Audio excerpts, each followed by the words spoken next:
The game of football can be tough and cruel, as many players get injured or they get buried on the depth chart their entire career. There are a lot of players who have faced some tough circumstances in their careers, but as of right now in 2021, I don't know if there's a player who has faced a tougher past couple of years than LSU quarterback Myles Brennan. He came in with the expectation of playing, and then all of a sudden they got a transfer guy by the name of Joe Burrow, who would go on to win the Heisman Trophy, lead them to a national title, and go down as the best quarterback in school history. Meanwhile, he had to sit on the bench. He finally gets his opportunity, starts out really well, and then gets hurt in 2020.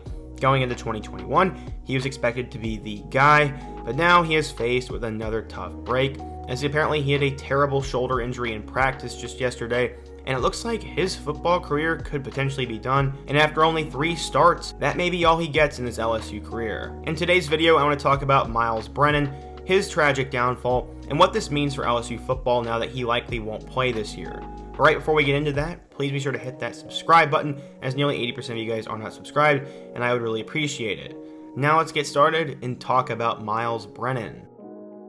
Before we talk about how this affects LSU football and his actual downfall at LSU, let's go back in time and see who Myles Brennan is. Brennan came from a super athletic family, as both his parents went to Tulane, as his mom played on one of the teams there, and his dad was a linebacker for the Green Wave. The family would get affected by Hurricane Katrina, and Myles eventually became a really good high school quarterback. While in high school, he led his team to a 34-8 record and passed for 16,168 yards and 188 total touchdowns. These were pretty incredible numbers, and because of this, he was seen as a big-time recruit and a consensus 4-star prospect. He originally committed to LSU, but he would later decommit after the Tigers would offer Tua Tagovailoa and Oklahoma State would give Brennan an offer. At the end of the day, though, Myles ended up recommitting to LSU and would sign with the Tigers. According to 24/7 Sports, Brennan was a 4-star recruit, the number 6 pro-style quarterback, and the 152nd best player in the class of 2017. He would end up playing as a freshman and would be the backup to Danny Etling in 2017. Going into the 2018 season, he was likely going to be the starter, but then they brought in a transfer.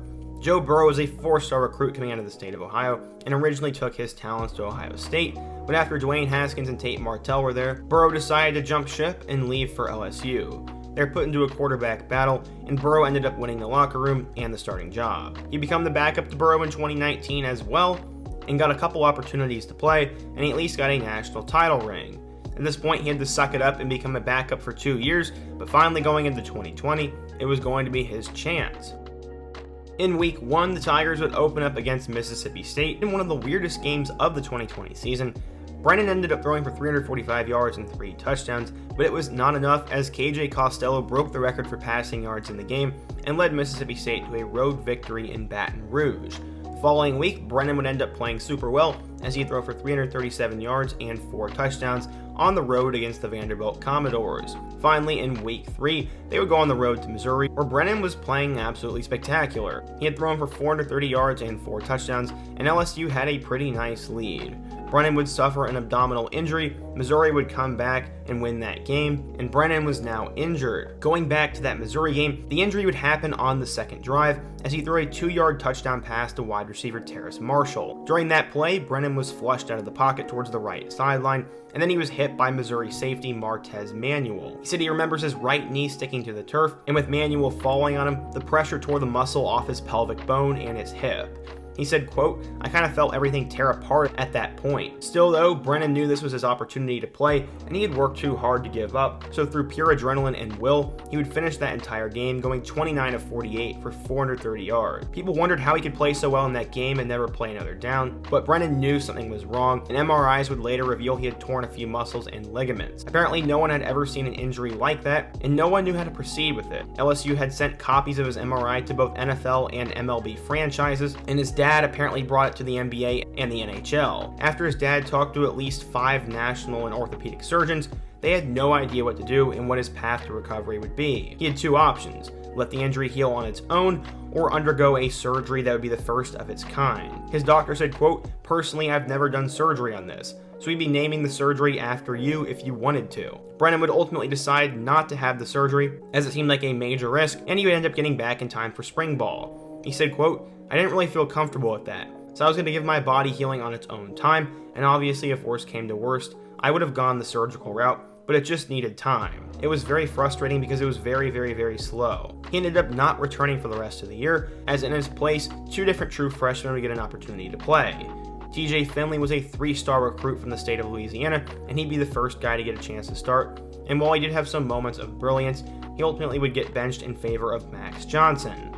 Max Johnson would end up leading him to great victories over both Florida and Ole Miss, and because of that, Johnson got the first snaps of spring practice. But Brennan was in the thick of it.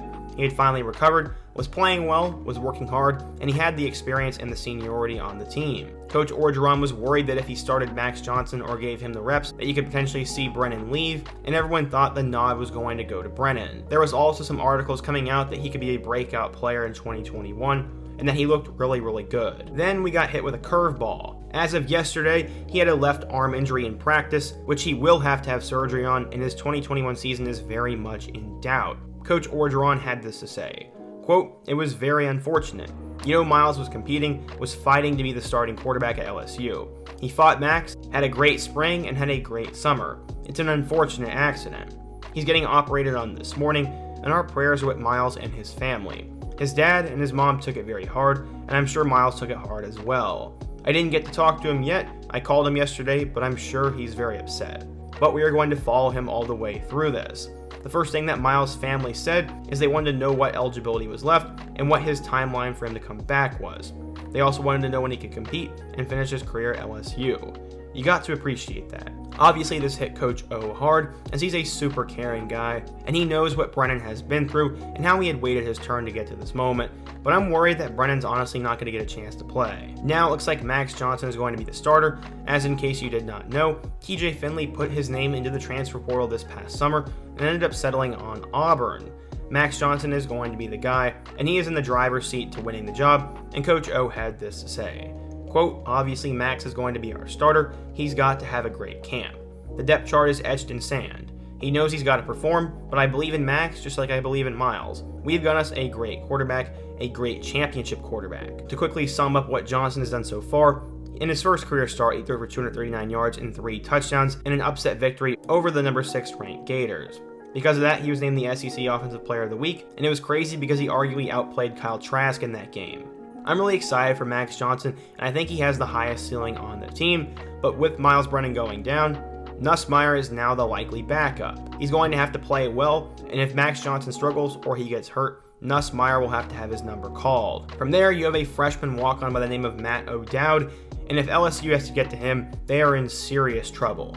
Overall, though, shifting back to Myles Brennan, this is super unfortunate for him, as he's a guy who's worked his tail off, has played well when he's gotten an opportunity, and keeps getting hit with setback after setback. Despite being a backup and getting injured, he's always had a positive attitude, so I really do hope he gets a chance to at least play one more game or one more snap, and maybe the NCAA will give him an extra year of eligibility. What do you guys think, though? Who will be the starting quarterback for LSU in 2021?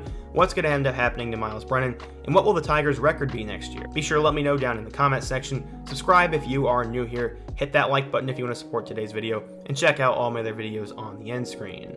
I hope to see you guys again soon. But until next time, peace.